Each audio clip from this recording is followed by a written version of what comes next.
we're going to do what little bit we can to enlighten what's already been said and done in the Word, which hasn't changed in 2,000 years. Yeah, that's right. There's a changeable wind that's blowing through the land. It shall and will change the coming of your life. Right. It's left up to you. Let's see, you must do what you can. Nobody can do it for you. When the storm comes, you can stand if you hold to God's unchanging hand. All right. The wind is going to be changed. It's going from north to south, to east to west. It's rounding every corner, and it's around every curve. So you better get ready. Get ready and stay ready. You know not the time when he's come. Don't be left behind. The wind is blowing. It's weak and it's strong, but you got to prepare. You know that if you prepare for the coming, when it sweeps through the city, you'll be caught up and swept away with it. That's right. They used to sing a song, I'm sweeping through the city. Y'all too young to remember that? Yes. But I tell you, when them folk in the Holiness Church used to sing it, when they talk about the goodness of the Lord, how God is coming back. You got to be ready when it comes. The resurrection.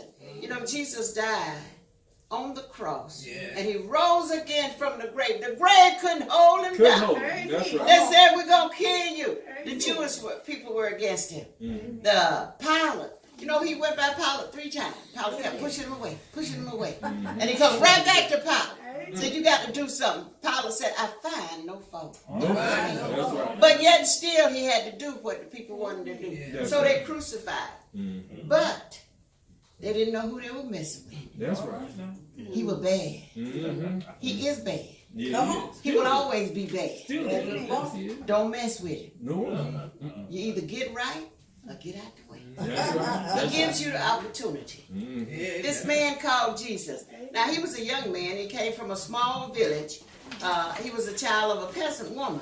He grew up in another village, and he was a carpenter. He worked as a carpenter in that shop for 30 years. Then, 3 years, he preached. 3 years. Got an awesome amount in that preaching. And if I can remember, was it one time 3,000 people got saved?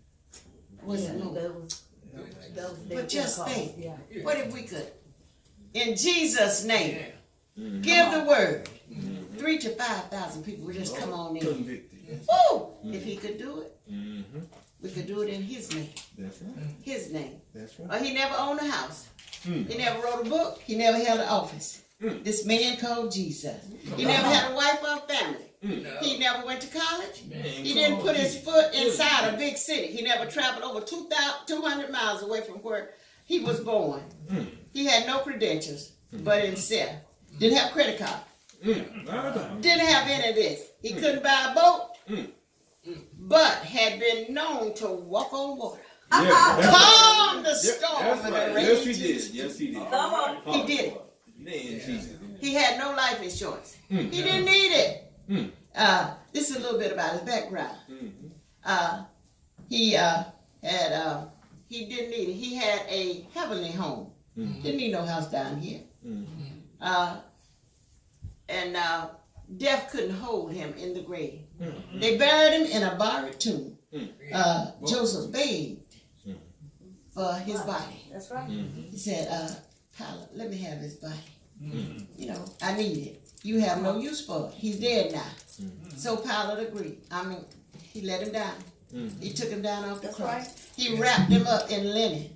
And they put him in a hauled out stone where it was like a cave.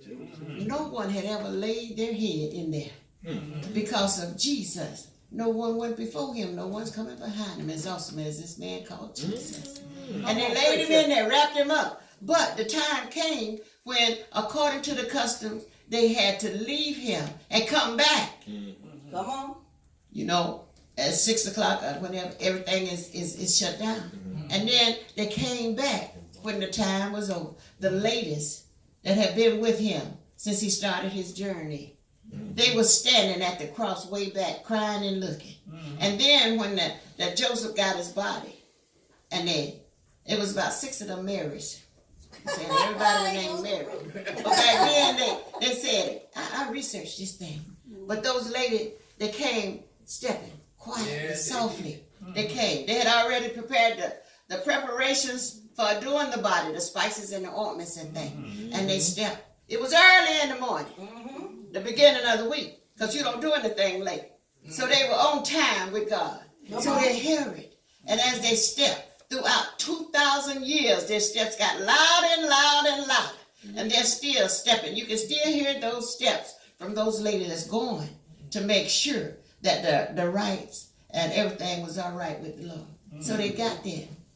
And there was an earthquake. The earth shook. Because the angels came from heaven and rolled the stone away. But they made sure, Paul and them, hey, put the stone there, had all them soldiers to roll it there. And then when the ladies got there, the women got there, the stone was gone. And there was some people, some men there, angels. They said they were so bright, looked like lightning around them. One was sitting there, and they said, went in, wasn't nothing in there. No. But the stone was rolled there, but it was gone. He said, a grave cannot hold